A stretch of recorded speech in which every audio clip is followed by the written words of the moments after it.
Vše, co píchá, hlavně růže, spalíme to na ohni, jen se dítě nebodni.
Když měla 16 let asi, stala se s ní hrozná změna. Zavinila to zvědavost, že jednou vešla do komory, ve které seděl cizí host a zapředla s ním rozhovory. Co to, stařenko, děláte? Tohle jsem ještě neviděla. Přijdu už od 8:30. Abych nějakou přízi měla. Co pak je tohle? Řetínko, je na něm len, co roste v poli. Jenom si sáhni, slečinko. Opravdu můžu? Au, to bolí. Tak ses přece chytila, jak jsem ti to slíbila.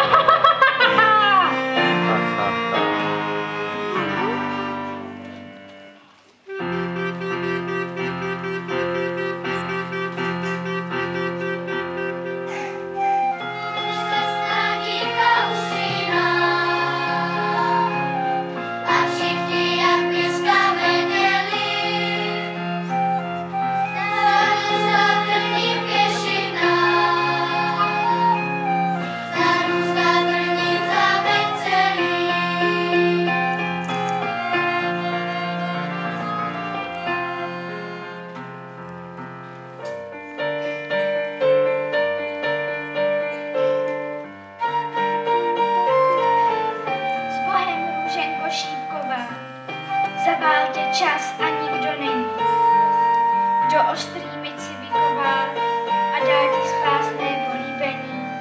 S Bohem anebo na shledanou.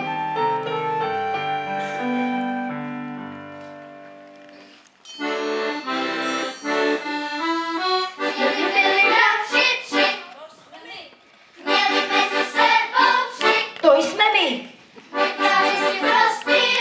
A náš děd.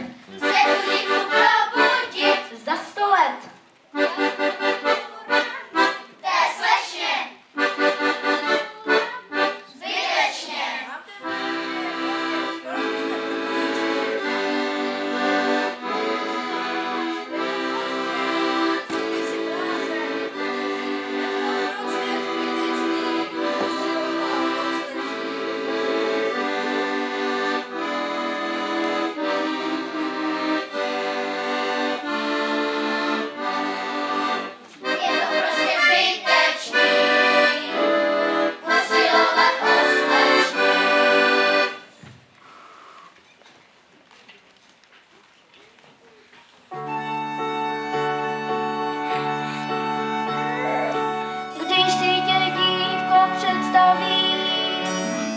Jak tam spíš, stánkem jak smůla lepkavý, chci být blíž, neví se kdy, však ví se kam, mám se dát, já tě z té smůly vysekám, mám tě rád, není pozdě, není brzy, projdu houštím každý den, člověka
kytáky tam, 2 řady, stůl tady zůstává, kolívka to tady nebylo, akorát se odnese, zpěváci tady máme, kytary ještě nachystaní, jo, můžeme. Už by ta 3. svíčka mohla snad stačit.